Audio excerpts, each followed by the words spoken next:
여러분 안녕하세요. 오늘은 여러분께서 실시한 PAI 성격평가 질문지 일반형 검사에 대해 알아보도록 하겠습니다. 이 검사는 여러분이 지니고 있는 여러 가지 성격적인 특징과 심리적인 불편감 또는 어려움을 알아보기 위한 것입니다. 검사에 제시되는 여러 가지 성격적 특징들은 상당히 민감한 요소들을 포함하므로 검사 결과에 대해 혼자서 판단해서는 안 되며 전문 상담 선생님의 도움을 받아 보다 정확한 자신의 성격 특성을 파악할 수 있도록 해야 합니다. 본 검사는 4개의 타당성 척도와 11개의 임상 척도, 5개의 치료 고려 척도, 2개의 대인관계 척도로 구성되어 있습니다. 그럼 이제부터 검사 결과표를 함께 살펴볼까요? 검사 결과표 1은 검사 결과의 타당성을 확인하기 위한 지표 점수와 타당성 척도, 전체 척도 및 하위 척도 프로파일, 결정적 문항으로 구성되어 있습니다. 검사 결과표 2는 하위 척도별 범위, 척도별 해석으로 구성되어 있습니다. 또한 검사 결과표의 뒷면에는 본 검사의 특징에 대한 안내와 전체 척도 및 하위 척도에 대한 설명이 제시되어 있으니 참고하시기 바랍니다. 검사 결과를 해석할 때는 먼저 이 검사의 결과를 신뢰할 수 있는지 확인하기 위해 검사 결과표 1의 지표 점수와 함께 타당성 척도 점수를 살펴본 후 개별적인 척도 점수를 해석해야 합니다. 또한 일부 척도들의 점수는 개별적으로 해석하지 않고 다른 관련 있는 영역의 점수를 함께 고려하여 해석할 필요가 있습니다. 그럼 먼저 지표 점수를 살펴보겠습니다.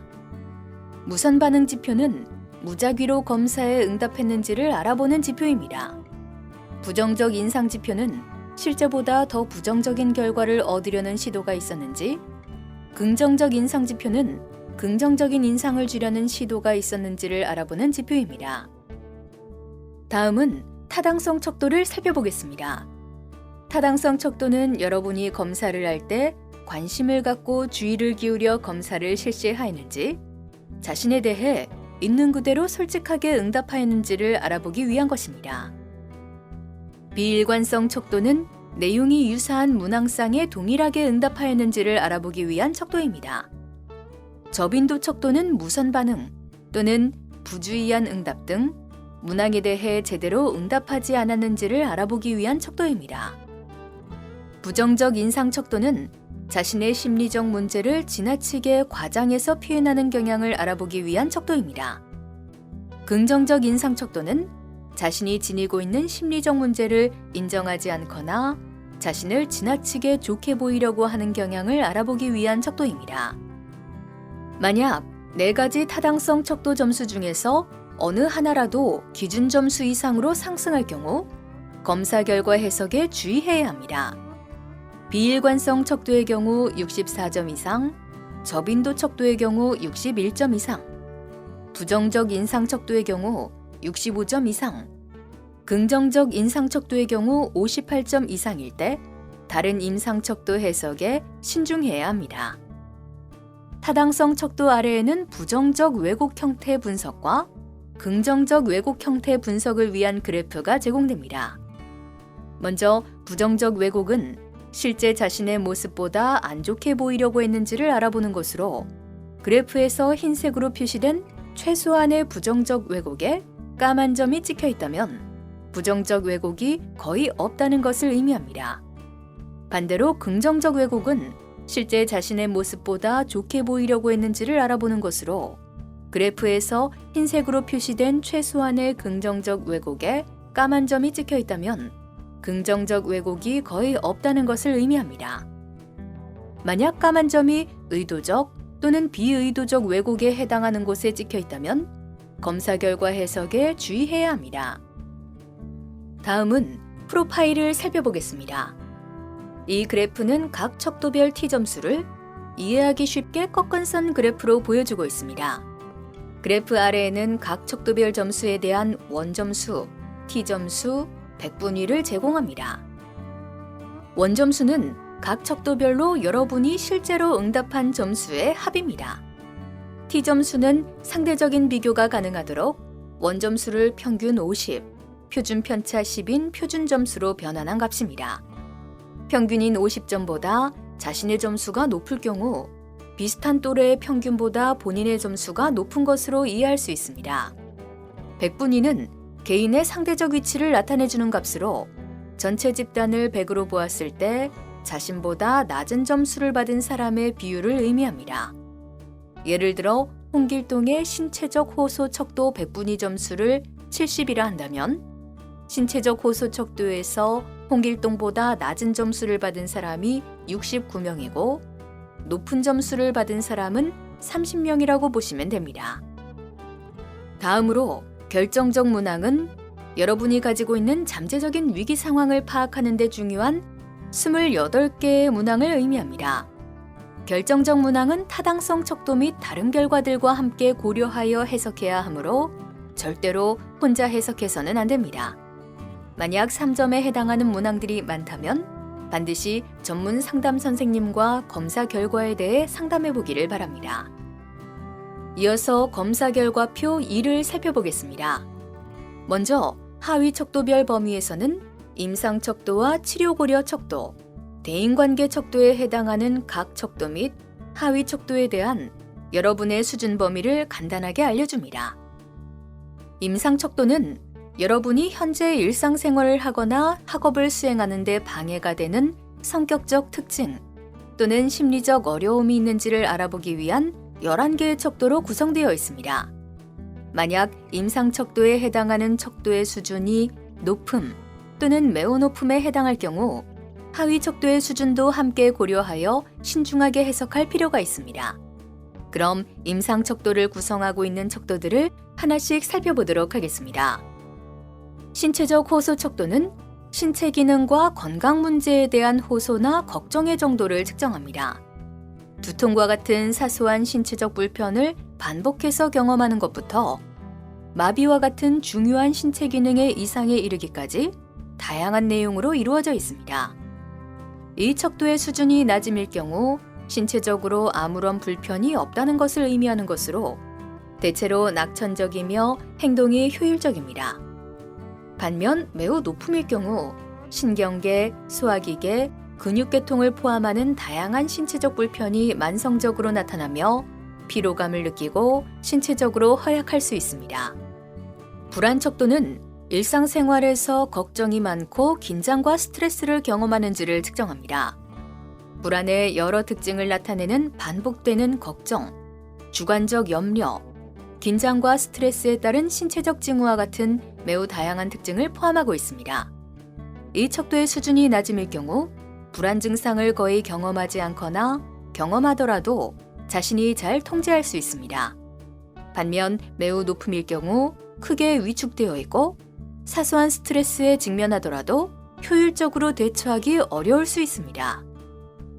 불안 관련 장애 척도는 공포증, 강박적 사고와 행동, 개인에게 심각한 슬픔이나 고통과 같은 외상적 스트레스 경험을 측정하기 위한 것입니다.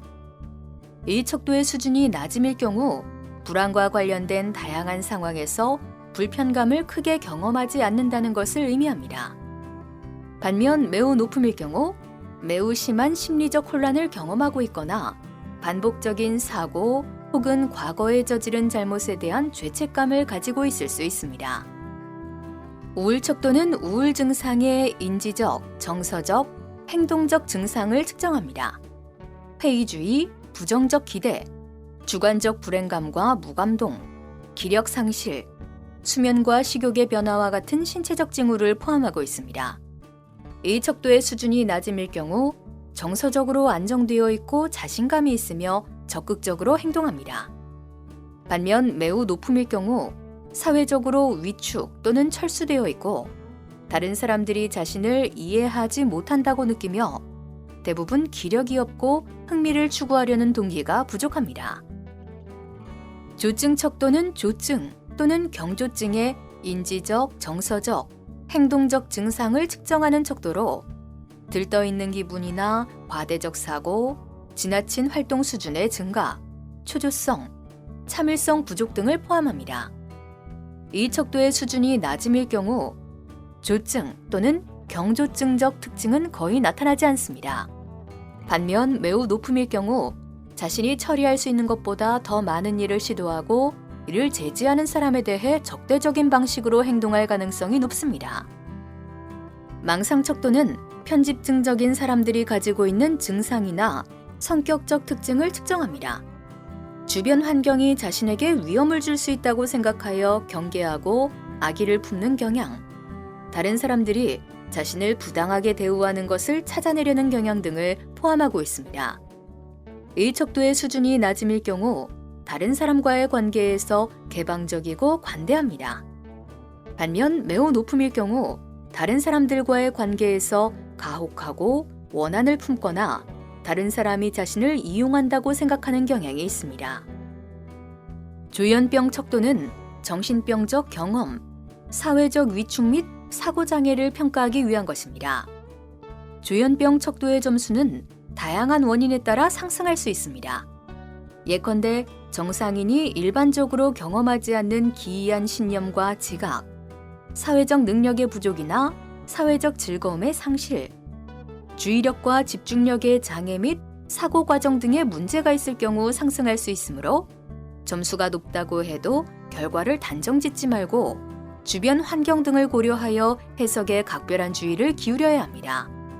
이 척도의 수준이 낮음일 경우 효율적인 대인관계를 형성할 수 있고 주의력이나 집중력에 문제가 없다는 것을 의미합니다.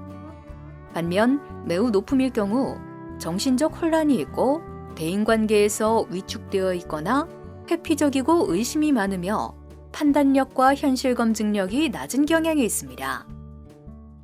경계선적 특징 척도는 심각한 성격장애와 관련 있는 다양한 요소를 평가하기 위한 것으로 주로 화를 참거나 다스리기 어려움, 정체감과 자기가치에 대한 혼란, 충동적 행동 등을 포함하고 있습니다. 이 척도의 수준이 낮음일 경우 정서적으로 안정되어 있고 안정적인 대인관계를 형성할 수 있습니다. 반면 매우 높음일 경우 항상 적대적이고 화를 잘 내며 다른 사람으로부터 배신당했다고 느끼며 충동적이고 매우 자기 파괴적인 방식으로 행동하는 경향이 있습니다. 반사회적 특징 척도는 사회 질서를 어기거나 권위적 인물과의 갈등, 자기중심성, 공감과 성실성의 부족 등 반사회적 성격 특징 및 행동 특징을 측정합니다. 이 척도의 수준이 낮음일 경우 따뜻하고 공감적인 대인관계를 형성할 수 있고 비교적 자신의 충동과 행동을 합리적으로 통제할 수 있습니다.